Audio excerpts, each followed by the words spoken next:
ফলহারিণী কালী পুজোয় মানতে হবে মৌনব্রত। কোন কারণে জানেন? জ্যৈষ্ঠের অমাবস্যায় হয় দেবীর পূজা। তিথি কখন শুরু আর কখন শেষ? এদিন মায়ের পুজো দিলে 10 ধরনের পাপ থেকে মুক্তি পাবেন। সেগুলো কি জানেন? পুজো দেওয়ার সময় কোন ফল দিয়ে পুজো দেবেন মায়ের?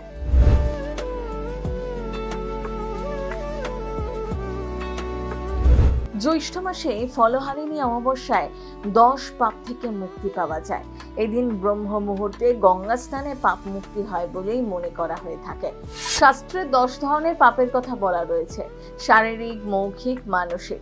শারীরিক পাপ যেমন চুরি করা, ব্যভিচার, কথার মাধ্যমে সংঘটিত পাপকে মৌখিক পাপ বলা হয়। অন্যদিকে মানসিক পাপ হচ্ছে সেই সমস্ত পাপ যারা মনে মনে কারো সম্পর্কে খারাপ ধারণা করেন, মিথ্যাচারে জড়িয়ে পড়েন, কোনো সম্পদ বা সম্পত্তি আত্মসাৎ করার চিন্তা করেন।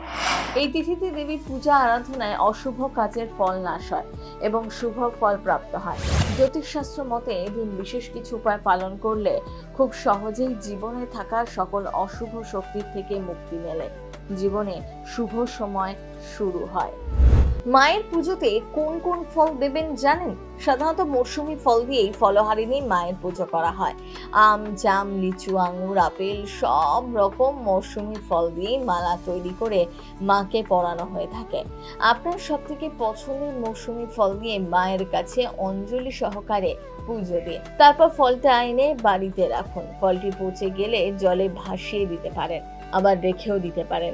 মনে রাখতে হবে যে ফলটা মাকে দিচ্ছেন সেটা 1 বছর আপনি খেতে পারবেন না। মনের ইচ্ছে পূরণ হলে 1 বছর পর ফলহারিণী অমাবস্যার দিনে মায়ের কাছে আবার সেই ফল অর্পণ করে পুজো দিন। তারপর মায়ের কাছে দেওয়া ফলটি নিয়ে গিয়ে গঙ্গায় ভাসান। আপনি আবার সেই ফল খাওয়া শুরু করতে পারেন। মনের ইচ্ছে পূরণ না হওয়া অবধি মায়ের পায়ে অর্পণ করা ফলটি আপনি খেতে পারবেন না। মনে রাখবেন অবশ্যই, মা কালীর পুজোয় কিছু নিয়ম রয়েছে, সেই নিয়ম ভঙ্গ করলে সর্বনাশ হতে পারে।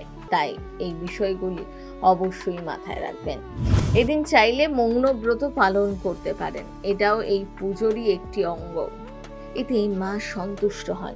ভালো ফল পেতে এদিন অশ্বত্থ গাছের গোড়ায় গঙ্গা জলে কাঁচা দুধ ও কালো তিল মিশিয়ে ঢালুন। এদিন নিজের সাধ্যমতো কিছু দান করাও ভীষণ শুভ বলে মনে করা হয়। ফলহারিণী কালী পুজোর মাহাত্ম্য তাই অসীম।